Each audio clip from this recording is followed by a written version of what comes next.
Lok Sabha ಸ್ಪೀಕರ್ಗೆ TMC ಸಂಸದ ಅಭಿಷೇಕ್ ಬ್ಯಾನರ್ಜಿ ಪತ್ರವನ್ನು ಬರೆದಿದ್ದಾರೆ. ಬಣಗಳ ಮಾನ್ಯತೆಗೆ ತೃಣಮೂಲ ಕಾಂಗ್ರೆಸ್ ವಿರೋಧವನ್ನು ವ್ಯಕ್ತಪಡಿಸ್ತಾ ಇದೆ. ಪಕ್ಷದ ನಿರ್ಧಾರವೇ ಅಂತಿಮ, ಶಾಸಕಾಂಗ ಅಲ್ಲ. ಪಕ್ಷಾಂತರ ಕಾಯ್ದೆ ಈಗ ಅಮಾನ್ಯವಾಗಿದೆ. ಆಂಟಿ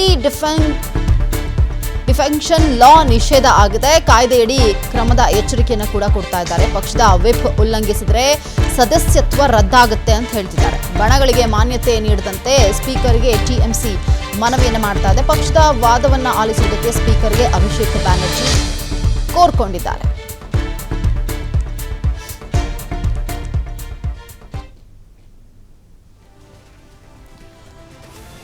ಟಿಎಂಸಿಯಲ್ಲಿ ಆಗ್ತಿರುವಂತಹ ಒಂದಷ್ಟು ಗೊಂದಲಗಳು, ಇದಕ್ಕೆ ಈಗ ಲೋಕಸಭಾ ಸ್ಪೀಕರ್ಗೆ ಟಿಎಂಸಿ ಸಂಸದ ಆಗಿರುವಂತಹ ಅಭಿಷೇಕ್ ಬ್ಯಾನರ್ಜಿ ಪತ್ರವನ್ನು ಬರೆಯುವುದರ ಮುಖಾಂತರವಾಗಿ ವಿಪ್ ಜಾರಿ ಮಾಡಬೇಕಾಗುತ್ತೆ ಅನ್ನುವಂತಹ ಎಚ್ಚರಿಕೆಯನ್ನು ಕೂಡ ಕೊಟ್ಟಿದ್ದಾರೆ. ಬಣಗಳ ಮಾನ್ಯತೆಗೆ ತೃಣಮೂಲ ಕಾಂಗ್ರೆಸ್ ವಿರೋಧವನ್ನು ವ್ಯಕ್ತಪಡಿಸುತ್ತೆ ಅನ್ನುವಂತಹ ಪತ್ರ ಕೂಡ ನಾವು ಗಮನಿಸ್ತಾ ಇದ್ದೀವಿ.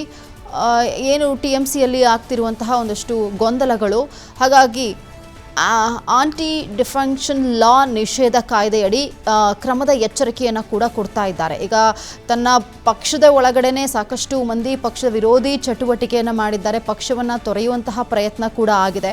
ಇದೆಲ್ಲದಕ್ಕೂ ಬ್ರೇಕ್ ಹಾಕುವಂತಹ ಪ್ರಯತ್ನ ಕೂಡ ಮಾಡುವಲ್ಲಿ ಈಗ ಸ್ಪೀಕರ್ಗೆ ಪತ್ರ ಬರೆಯುವುದರ ಮುಖಾಂತರವಾಗಿ ಇದಕ್ಕೆ ಬ್ರೇಕ್ ಹಾಕುವಂತಹ ಕೆಲಸವನ್ನು ಟಿಎಂಸಿ ಸಂಸದ ಆಗಿರುವಂತಹ ಅಭಿಷೇಕ್ ಬ್ಯಾನರ್ಜಿ ಮಾಡಿದ್ದಾರೆ.